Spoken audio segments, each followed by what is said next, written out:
evening and welcome to another episode of Thought That Get Results. I'm Everett Weber Herbert, and as per usual, we're here every Tuesday evening with something that at least we think is of community interest and or of some concern. And if you think that you have something which fits into that category, you'd like to find out how you can be a part of the program, well, why don't you drop us a line? Address it to Let's Talk program in care of Vaughan Radio, P.O. Box 195, Charlestown, in Nevis. Or give us a call. Our numbers are 1-869-469-1616 and or 1700. And by the way, those will be the numbers you will use to be a part of this evening's discussion. Again, thank you all very much for joining us. This is your voice in the community, Thought That Get Results. With regard to your participation in the show, we encourage you to call in the numbers listed, 1-869-469-1616 and or 1700. Here's a suggestion. You got a question or comment, perhaps you can get a pencil, piece of paper, write it down so that you're well organized. And when you get in on the show, you take as little time as possible so we can accommodate as many of you as we can. We ask only, first of all, you respect yourselves and then respect others, because we will not accept anything we deem not within our broadcast standards. But we encourage you to always be forceful with your point. Also, you can follow this program at our prime time hour, 7 p.m. on our YouTube channel, Vaughan Radio. You click subscribe and you've got us live. Or you can follow us on our Facebook page, Vaughan Radio. And of course, you've got also our streaming, vaughanradio.com. Tonight, Conrad Nye Library, good evening. Good evening, Webo, and a pleasant good evening to your staff here at Vaughan Radio, to my colleague, good evening. Webo, once again, we gather here in the name of the Lord to speak on issues affecting the people, home and abroad. Webo, it's a pleasure to be here once again. This is the post-election era, but we're still fighting with the COVID-19. Of course, seems like it's going to be here for quite some time, Webo. But I'm happy to be here regardless of what, and I always like to punctuate the fact about our beautiful island. I think we're living in a beautiful island, Webo, and it's something to be very happy and proud about, and we need to keep the peace. And even though our lips are covered quite often these days, we can still exuberate good wishes and a smile beneath that mask that we are wearing. And so, Webber, once again, I'm so happy to be here to communicate with the people once again and to be enlightened by the people and my colleague this evening, Webber. Dr. Patricia Bartlett, good evening. Good evening, Webber. Good evening to my fellow panelists, and good evening to the entire listening and viewing audiences. Webber, thanks for the invitation to join. It's been a while. As Naya said, it is post-election, and it seems like it was just the other day. And of course, we have elections throughout the Caribbean, it seems, even though we have COVID lurking around. It's a pleasure to be here. Thank you. We got, I don't know whether or not you have anything that you like to bring forth offhand, but I got a couple of things that we want to look at. But first, you got anything over there?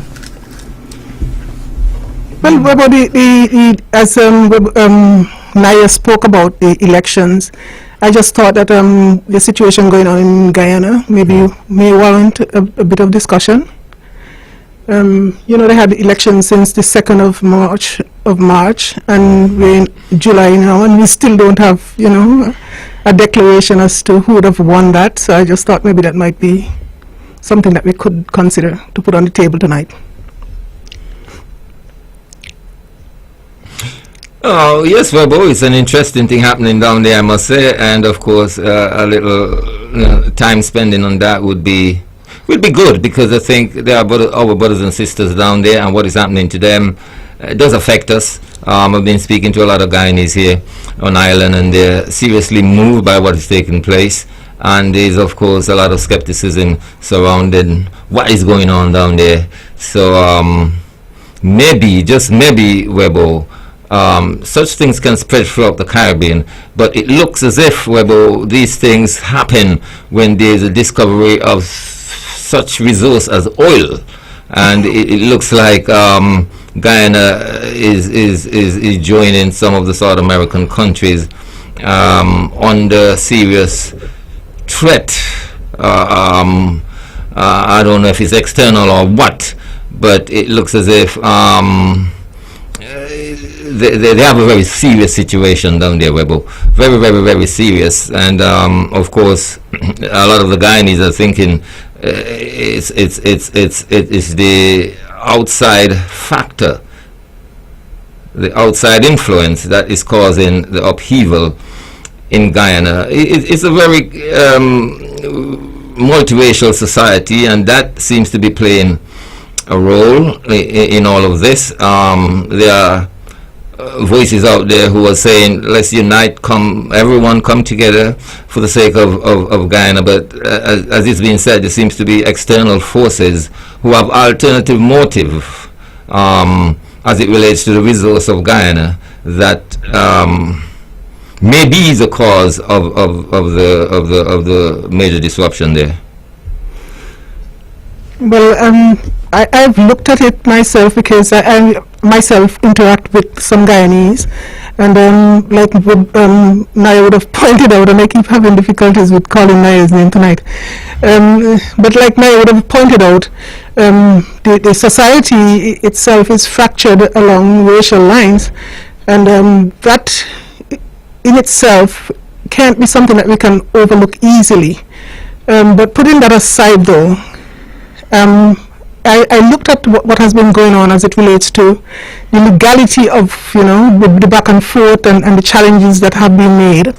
And I think one thing I find common, it seems, in the Caribbean as it relates to elections, is that the supervisors seem to have an inordinate amount of power, within that office. And we remember the debacle that we had here as it related to the 2015, was it 2015 election? Yes. And when that was the 2015 election, yes, when the 2015 election. Okay, when the supervisor of election then had just walked off the job, and now in Guyana it seems like that's the same principle that is at play right now, that is refusing, even though he has been directed by the CCJ, because it went to as far as the CCJ, which is their final court. And the decision was sent back that they should, and he was instructed, I think, by the chief person responsible for the Elections Commission to release the results, and he is not minded to do so. And I don't know, when people take these offices, and by the way, I was a little bit impressed with Mr. Bailey, who was on, I think you had him on last week, Bailey. I think he did a good job of, at least speaking to the people. But coming back though to the general feeling, I think that I don't know if maybe a little bit too much power is resident in that particular office. But I think the Caribbean and the CARICOM leaders could do better. I think it's about time. We have been collaborating on other things. Maybe it is about time that we started to collaborate on the mechanism to put in place so that people can have free and fair elections. Supervisors of elections seem to be partisan, and like I said, I'm not Mr. Bailey, I think, might be an exception, because he didn't demonstrate to me that he was partisan in any way. But maybe I'm biased because I know him and I like him. But putting that aside, I don't think the person who is holding that office ought to have any partisanship, not even the slightest element of, everybody has the right to vote for who they want to, but as it relates to, operating effectively in that particular role, I think we need to try as best as we can to find someone who is apolitical. I don't know how easy that is to find in the Caribbean, but then again, I started to develop the point that I'm hoping that they could put a machinery in place that could be a CARICOM machinery that would oversee elections in the various territories. And that in itself may remove the element of bias. It may. people are human beings, and sometimes I hear movies, people expressing their preference for a government in Antigua, but to the extent that it could be a fairer system. I think if we had that, a regional mechanism in place for elections, then it might be better. Of course, it would mean that we'll have to all harmonize our constitutions to facilitate that. But if we had one machinery, I think it could remove that element, and we should be able to have freer and fairer elections, I think, in the region. Well, the truth is, it's very difficult to say non-partisan, but it's about professionalism, isn't it? To be professional, at what you do. It's simply that we're asking for, and to bear in mind, the professionalism would kind of eradicate that display of partiality, because people inside have their preference, no doubt about that. But there's a professionalism which sometimes is lacking, not only as it relates to the personalities that surrounds the election, but through and through the government system. Here on Ireland in particular, and listening to what's going on in Guyana, it looks as if professionalism has been put aside. That is bad, really. In relation to that, the discussion that you have ongoing, I ask the question, therefore, what do you think of persons who a law or a rule will directly benefit be involved in shaping it? What do we think of a person who a law or rule will directly benefit and involve in shaping it? Yes. Okay. Well, again, I'm asking for instance, you got it? Yes. I got it. Yeah, Webbo. But Webbo, one must realize that rule or law would soon, and it would live beyond you. You won't be there for forever. And might come back to haunt you. Right. So why not be fair? Why not be fair? And why not, act in a manner that benefits the country? But if by your own suggestion it will outlive you, yes. But you only want it to serve you until you live, until you die, or you're there no more. Correct? Well, I'm not too sure about that. So some of them, their party, not them in particular, but maybe the party they serve. Okay, well, why not the alternate argument then? For instance, in increasing or changing the salary of the President of the United States, it does not, let us assume that the law is passed to increase the salary. It does not come into effect until after the next election. In other words, it will not seemingly directly benefit you. The president. So then, if you run again, we will know in advance what the salary will be. Not that you get in and then you increase the salary of the president and then it directly and immediately benefits you.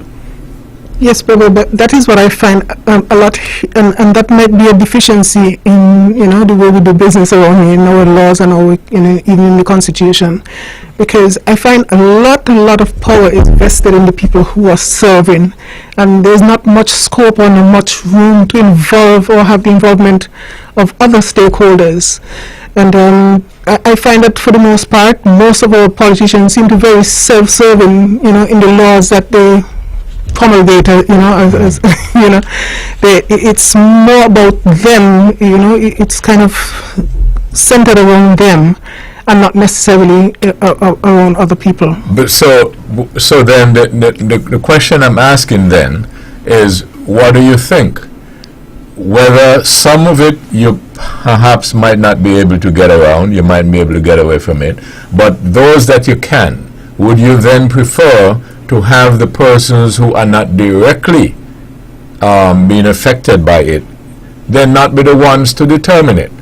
And I'll go straight into, for instance, you brought up the Guyana elections and so on, but one of the things that I was going to put on the table to discuss, maybe it's a good time to bring it now.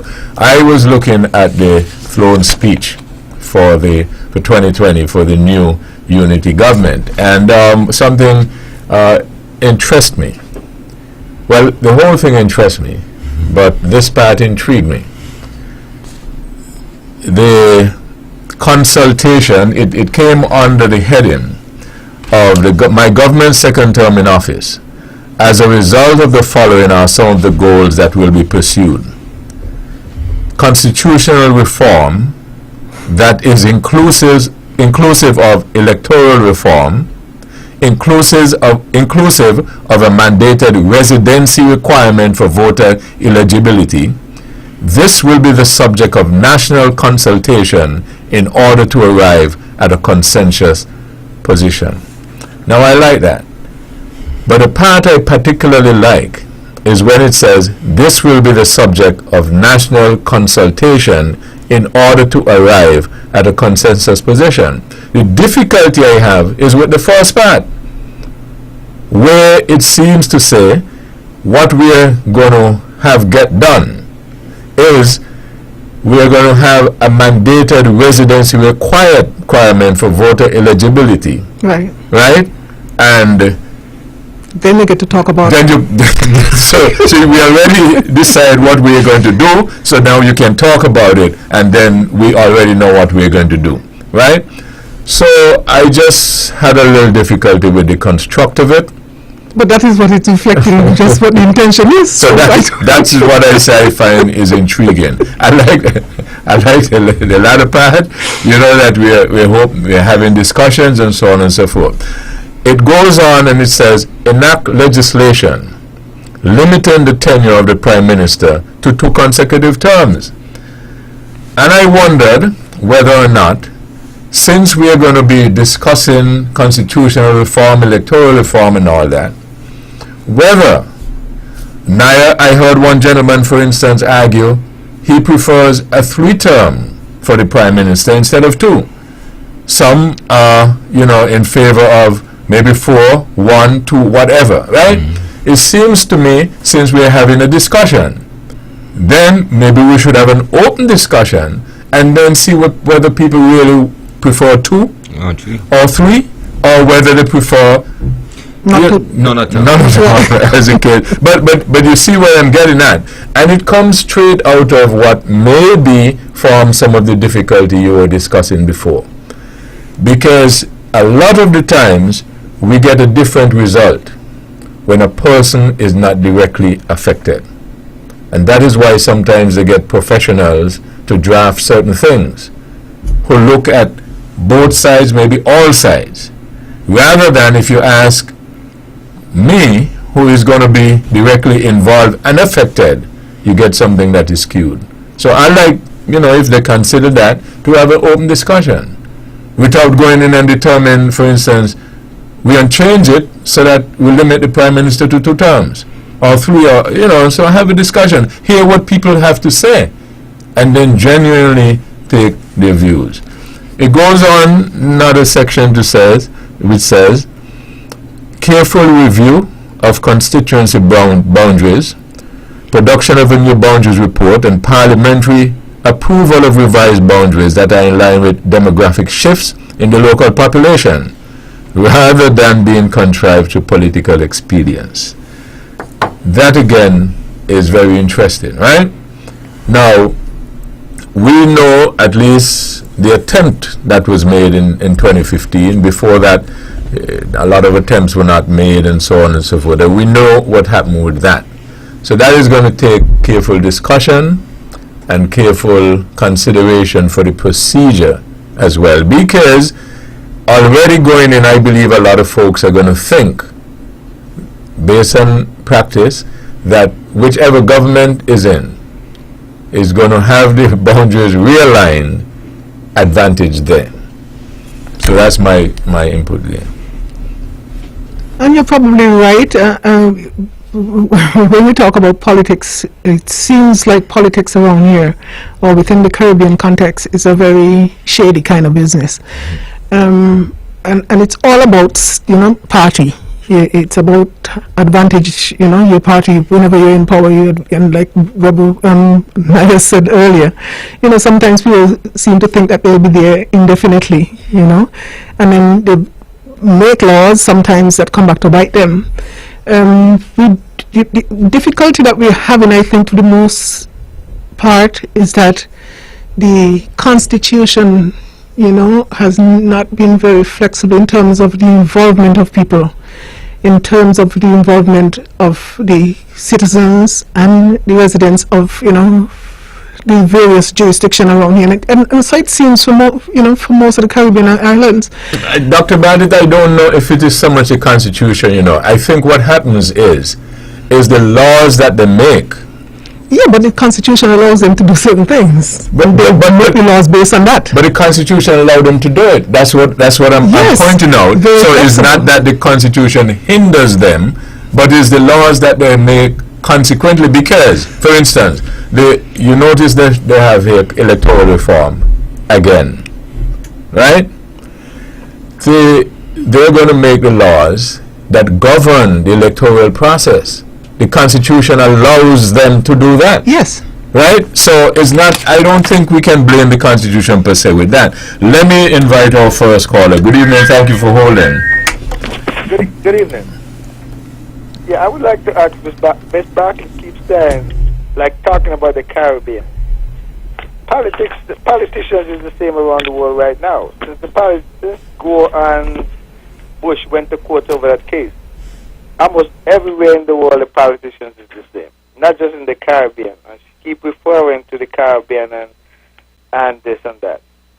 But no matter where you go now, people are going to wind up in courts all the time if they lose. No matter who in, the losers is always going to feel like they've been cheated. And that's just the way it's going to be from now on with politics, no matter who is in. So let me ask you this. Can I ask you this? Can I ask you a question?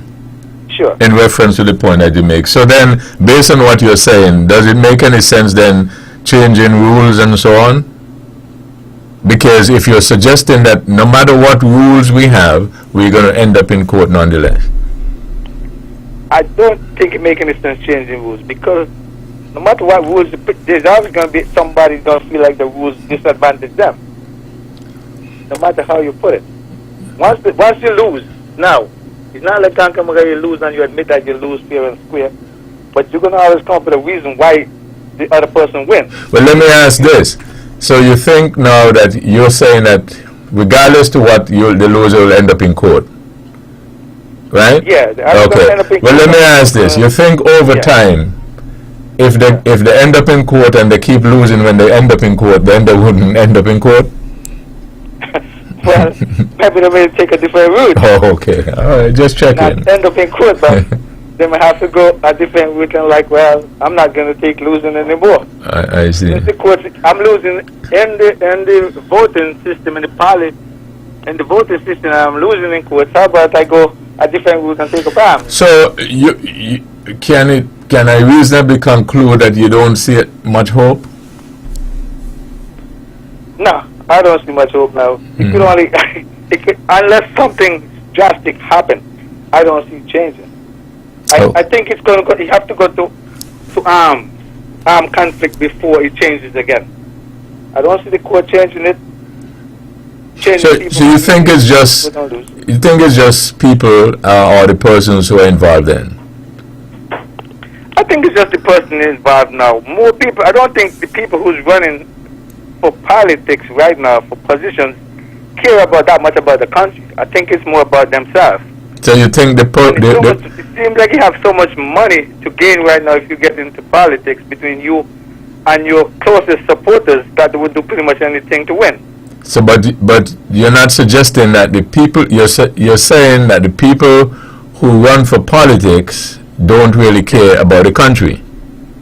That's what you're saying. I think most of them. Most of really them don't care about the country. I wouldn't say all of them. Okay. I think most of them, when they come right down to how much they could get for the 4 years they're in there, the 5 years, or the 8 years, or whatever. You thereby imply that those who really care about the country, therefore, they don't run. Exactly. They don't really want to put themselves and the family through that. I see. Okay. Any other point you'd like to make? That's it. If I could think of anything else, I'll call you guys back. All right. Thank you for your Your show is pretty good. I think most of the people them there seems to be fair and square, but they get. I think sometimes they get lost. But maybe I can get him to run then. Thank you for your contribution. Thank you very much. All right. Bye. Yes. Yes, go ahead, Dr. Badlin. No? Naya, you wanted to say something? No, you didn't. What is going to be? Okay, well, let me just make the point then that that's what you're going to get, because the history is very important. So I'd like to make a point as I listen to your opening discussion about Guyana. One thing that persons must try to do is pay attention to history. And if you put the political history of Guyana in your discussion, maybe you might not be so alarmed as to what is happening right now. The history of a people is very important.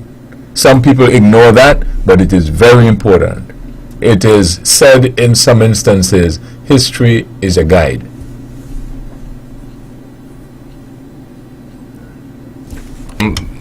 Because even now people have been talking to me about it, and I still have to be made wise, and I still have to ask a lot of questions. And I myself cannot get myself fit in a complete way to even be conclusive about anything. I'm just listening, and of course, but history again,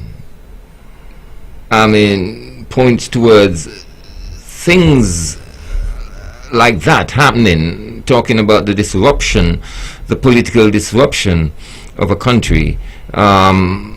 Venezuela is very close by. Bolivia is not too far away. And these are countries that's been affected, politically, basically dismantled. And there's quite an outside dimension to it.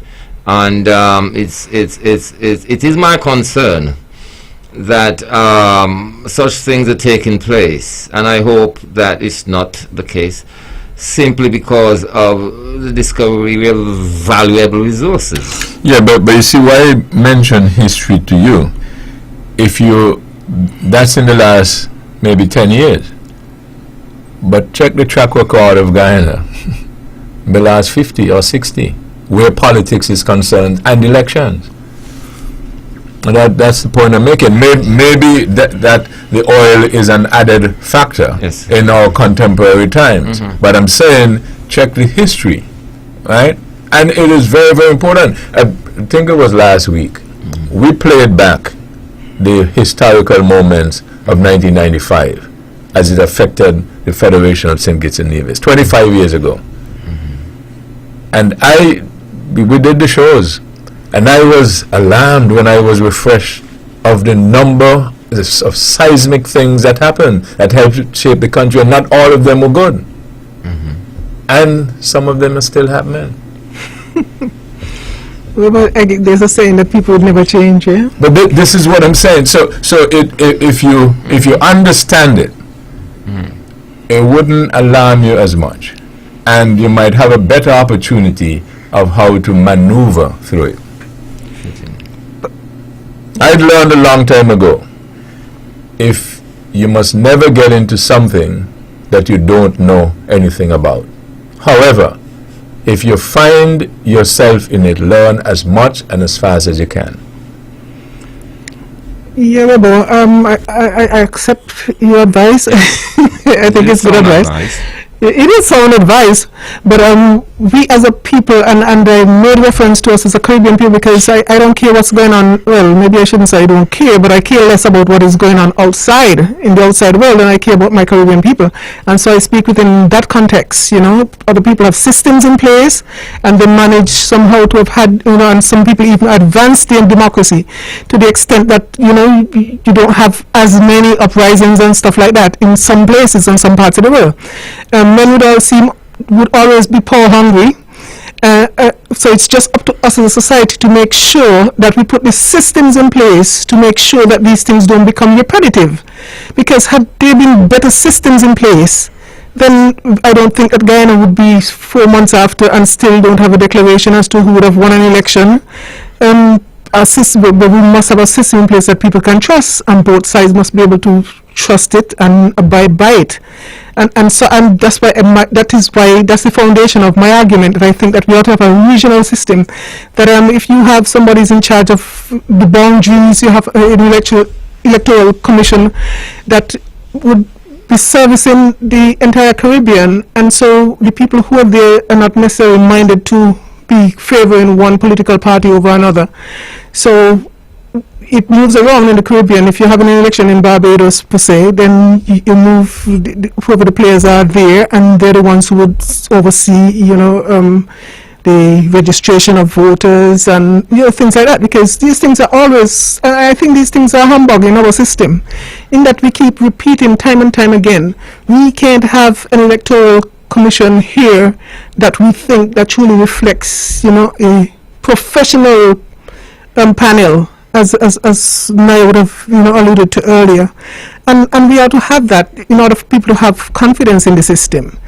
Because if you don't have confidence in the system, after a while it's just going to give way to what we're seeing that is happening. People are always challenging, and sometimes we have seen changes around here that were forced on people, because some people are like, okay, don't cut the child in half, you know, you take the child instead, you know. And then you have some people who are in the system who would be like, cut the child in half, let me take my half, you know. So we have to be mindful of these things, and we have to try to work together and try to see, you know, because these things just keep us back. We're not progressing as we should, I think, as a Caribbean people.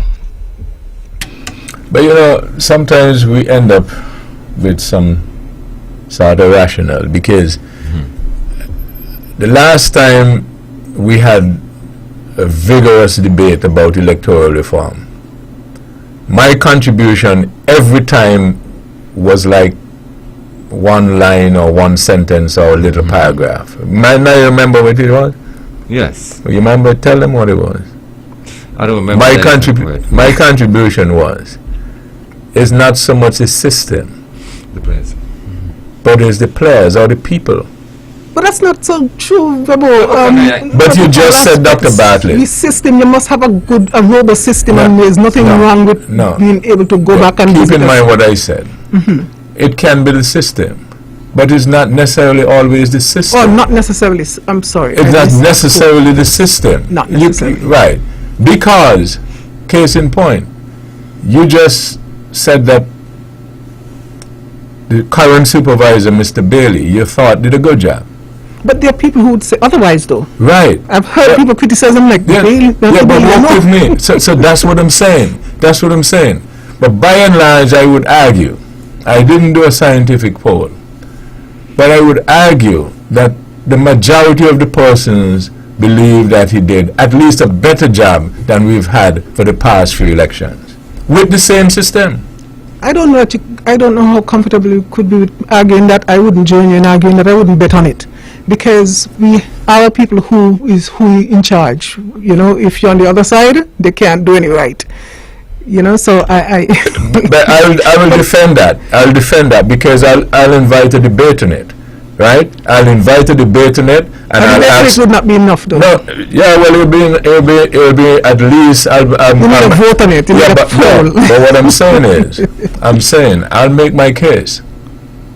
I'll make my case because sometimes a lot of people make noise, and if we have a debate, organized debate, where Naya gets his opportunity to make his case, and I get an opportunity to make my case. Rational people can make a conclusion. Some people, them might like me going in or might like not going in, and they mightn't care.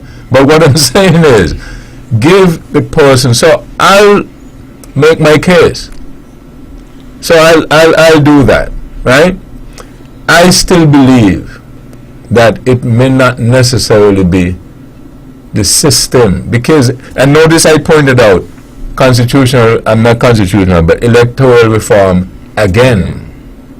Right? We have systems here that if you get sometimes different people who are different persuasion and so on, you might find the system work.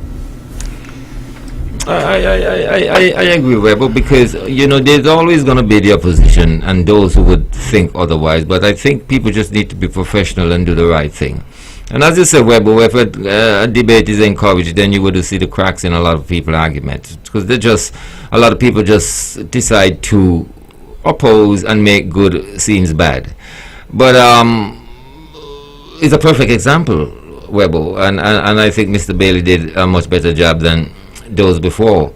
And if we debate it, I think those who said yes, he have done a better job will win the debate, because to me he acted with a high level of professionalism before the election, leading up to the election, as if he just wanted the part to be clear. He just wanted to be in commune with the people. People understand what he's on about. And not only that, he didn't go into after he was on your show, so he exposed himself totally to the public, I suppose, and that's what we expect of a supervisor of election. I think he did a good job, Weber. And here's one point I'll make in the debate. After the election, there seemed to be a lot of hoorah and argument and big confusion about polls opening late and closing, and therefore it wasn't. And the fella called here, and they started the discussion. But I don't like to do talk that don't get no results. So I took the opportunity and I put it to Mr. Bailey, and the same fella called, and there was nothing. The fire went out just like that. Yeah. Mr. Bailey explained nothing was wrong with it. But if you get into, as I said, just making noise and people arguing and so on and so forth, it sounds like it's a big confusion. So the polls, they had a couple of little issues. The polls opened at 9 o'clock, right? People get in the line at 6, right? And so on and so forth. There was no proof that anybody who wanted to vote at that polling station or division, whatever it was denied. They had a free opportunity to vote. So you leave that, and the amount of confusion that seemed to have caused in other areas. You see what I'm saying? So that's what I mean when I say let's have a debate.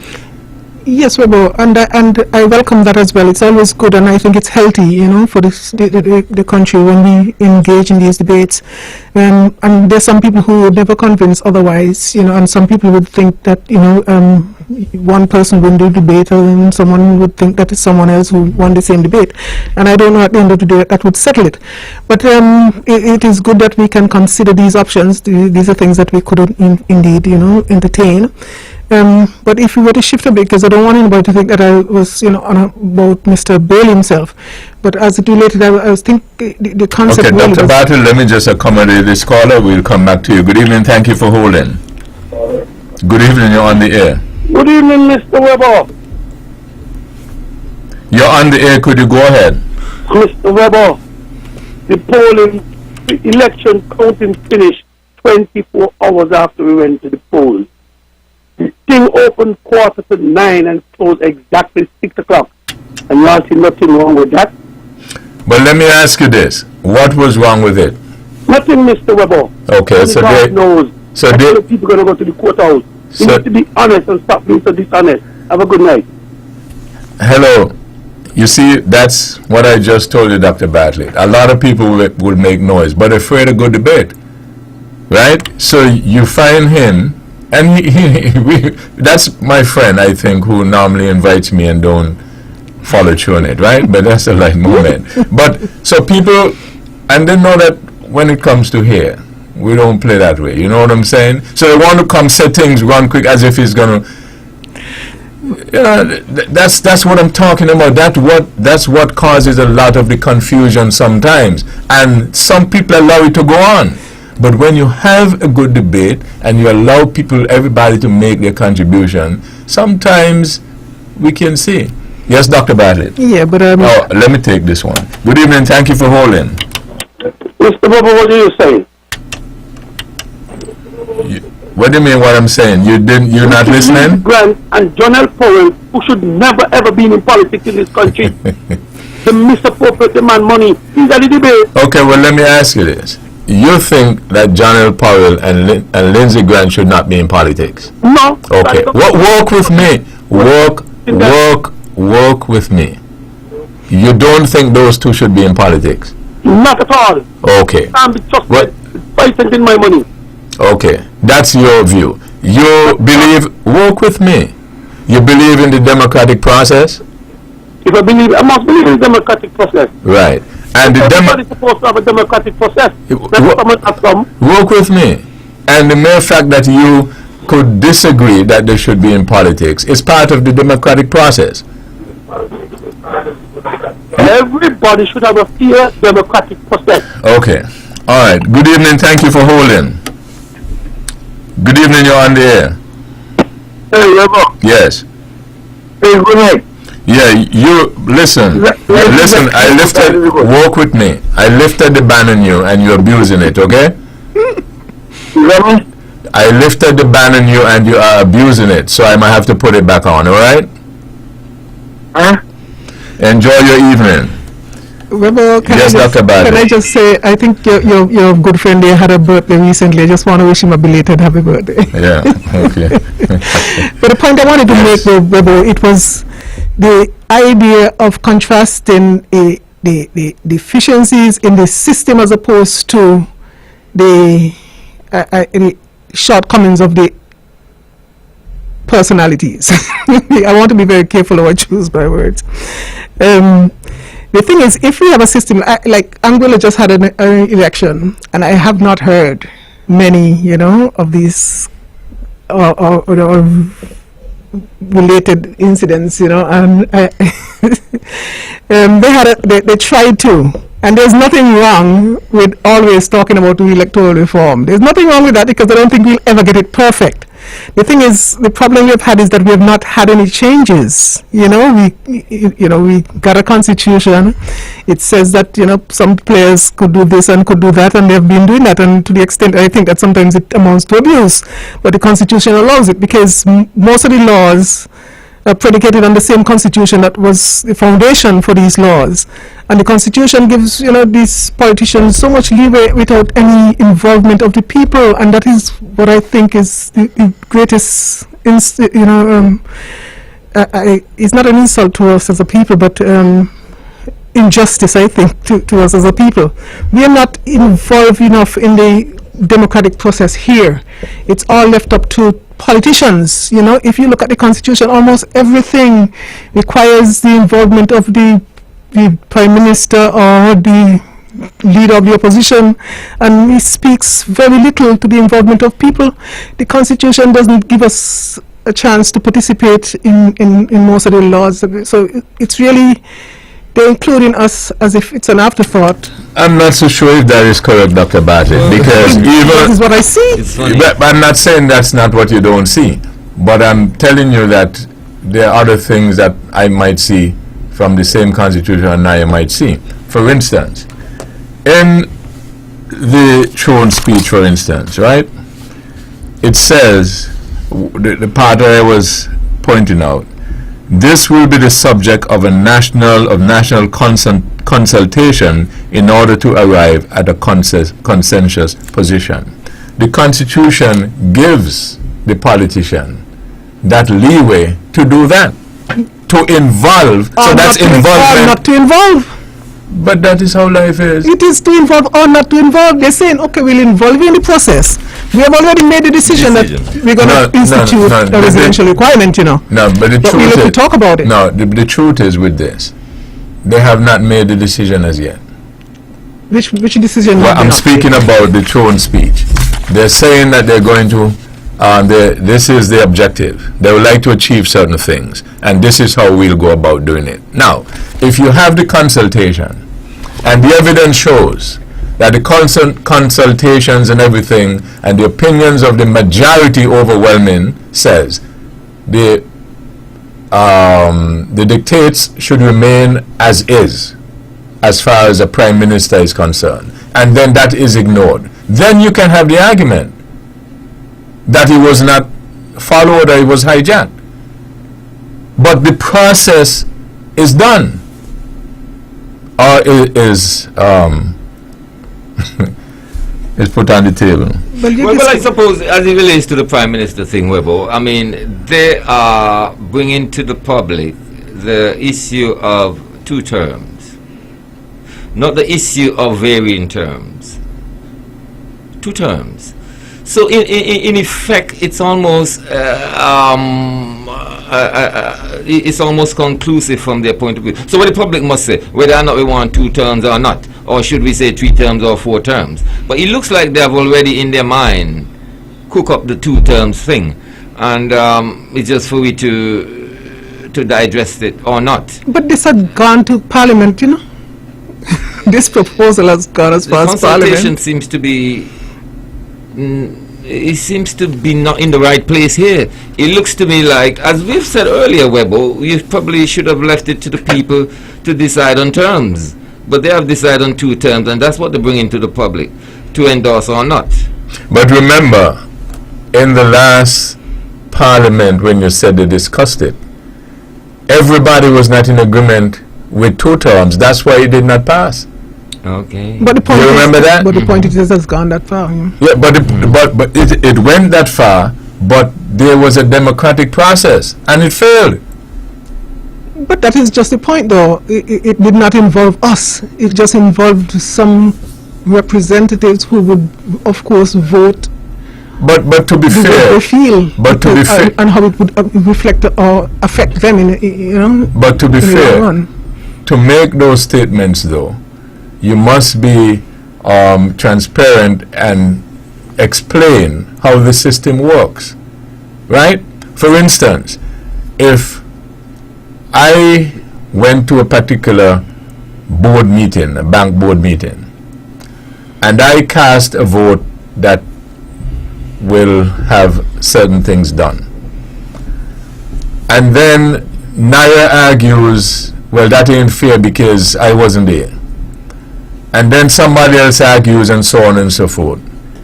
And then you say, well, no, that's not very democratic. Only to find that Naya did in fact give me permission to act on his behalf. So all of a sudden, it's a different debate, right, Naya? Yes. It appears if I went there and did as I feel like, and so on. Yeah. But I have But given you if you did permission not to act on disclose behalf, yeah. that you gave me, based on how the structure is set up, somebody could be misled. It's important, Webber, you said it, the system, but it's also the system of consultation, you know, because, I mean, how do this, there must be a system as it relates to what you conclude from these, and an honest one too, you know, because we don't want to consult because you want to say, this is a democratic society and consultation, but you have already made up your mind. I got you, Naya, because I would argue that in this Prime Minister 2 terms limit, if we include as part of the debate and have a referendum and ask persons whether you would like to vote for the Prime Minister separately, it will be interesting to see what the numbers show. Whether people will say, well, listen, we could vote for the constituencies, you know, and so on. But for the Prime Minister, why not we vote for the Prime Minister at large? Dr. Bartlett mentioned Angola. Angola has a system where they have some seats that a constituency decided and some which are decided at large. Right? So that can be something else that can be brought in. Maybe people might think, well, maybe it's a good idea that everybody should have a chance to decide individually who should be the Prime Minister. But is that brought to the table?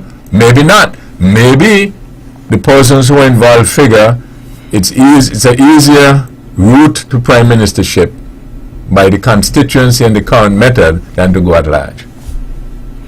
Yes.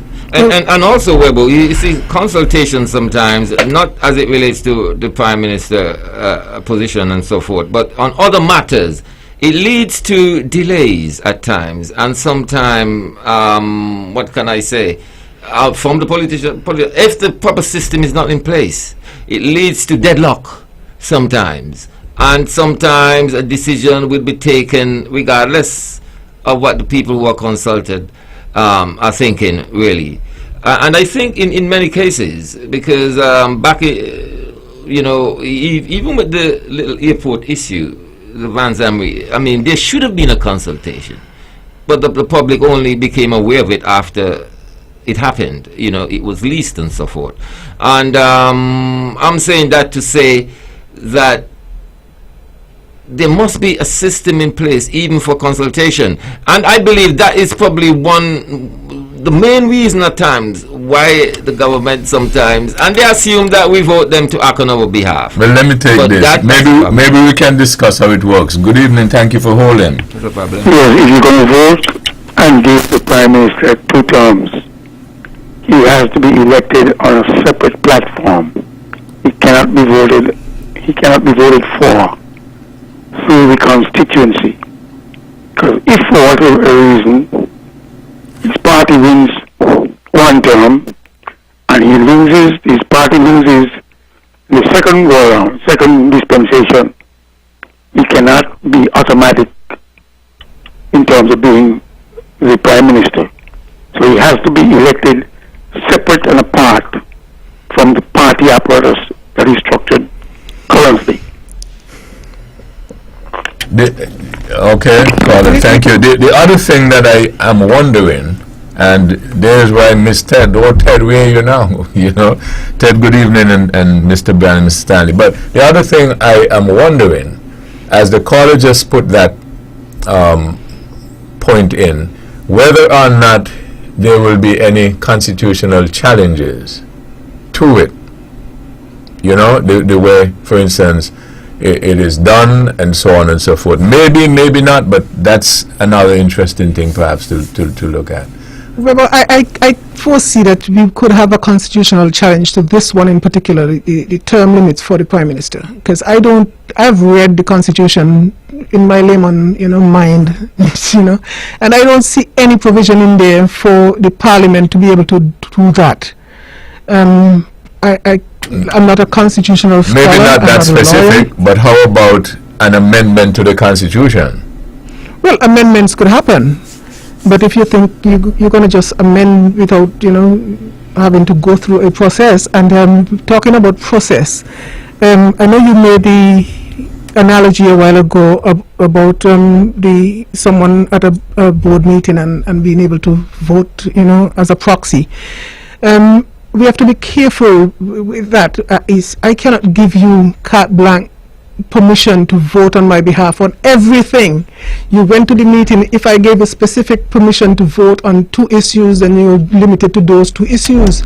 If there are other issues that come up, extraordinary issues that come up, and you did not consult me, or I did not consult you and advise you to vote on those issues, then I think you'll be doing so illegitimately. So we have to talk about the process. And it is not, I don't know if it is fair to us as a people that when we vote for a politician, he says, okay, I am going to promise you, because they like to make reference to the manifesto. And I've heard the argument being bandied about that once you vote for what it seems trying to suggest that once you vote for me, everything on that manifesto is what you voted for. And I'm like, it's not like we get a menu and we can say, okay, I support you with 5 things and I don't support you with the other 2 things. But for you to assume that because I would have voted for you, that I accept all, I do not think that that is fair. And so that's why a lot of times we don't get the consultation. I think it's disrespectful to the people who you represent, you know, that you're going to make decisions sometimes that affects the lives and the livelihood of a wide population, and there's no consultation. And the reason why you can get away with it is because the Constitution in its foundation has not laid down that requirement, you know, and so it is such the thing is, we all know that the Constitution should be amended along the way, and nothing has ever been done. There are parts in there that could have been, you know, taken care of. For instance, and I know that it's going to come up because people are, you know, I've heard people talking about it. You know, Naya could get married to somebody from outside of the Commonwealth tomorrow, and they can apply, you know, to be a citizen the next day, you know, and people have been taking advantage of that loophole because our Constitution just left it wide that as long as you're married or by marriage that you can register to be a citizen. You know, there's no requirement there for any terms for you to wait for 3 years like Jamaica would have, you know, amended their Constitution to reflect that. And those little things that really, if you're listening and if our politicians are listening to the people who live here, who think that they have a little more, you know, to lose if we compromise on all these different, you know, deficiencies in the Constitution, if they would listen to the people, sometimes I think we would get better representation. Yeah, but keep in mind, Dr. Bratty, you got to understand this, that the fact that I might disagree with something that's in the Constitution does not necessarily mean that it's bad. No, I'm not saying. Good evening, I'm sorry. Good evening, thank you for holding. Dr. Bartley, I want to thank you so much for saying that when the politician doing things what is affecting people's life and think it's okay. Listen again, thank you, miss, for pointing out that the politician needs to stop affecting people's life and think that it is okay. Have a good night, ma'am. Thank you so much again, my lady. Okay. Appreciate it so much. Okay, thank you. By the way, we are standing by to join Leadership Matters out of St. Kitts, program of the Team Unity Administration. So we're standing by for that. We're going to be wrapping up in just a minute or two to make way for that program. Final comment, Dr. Bartlett, and then Naya. Thank you for inviting me tonight. I know that the time is limited, and I would just like to, in wrapping up, just say good evening to all those people who I might not have acknowledged at the beginning of the program. That includes my husband. Have a good evening, everyone. Well, I would like to say thank you as well. I would call on the people to get back to work. We got a lot of things to do here in St. Kitts Nevis going forward, of course. With the COVID-19 in mind, we got to observe the rules and the limitation brought upon us by the COVID-19. But I think St. Kitts Nevis people have a lot of work to do going forward. Nevis people get back to work and let's assure our independence and go forward.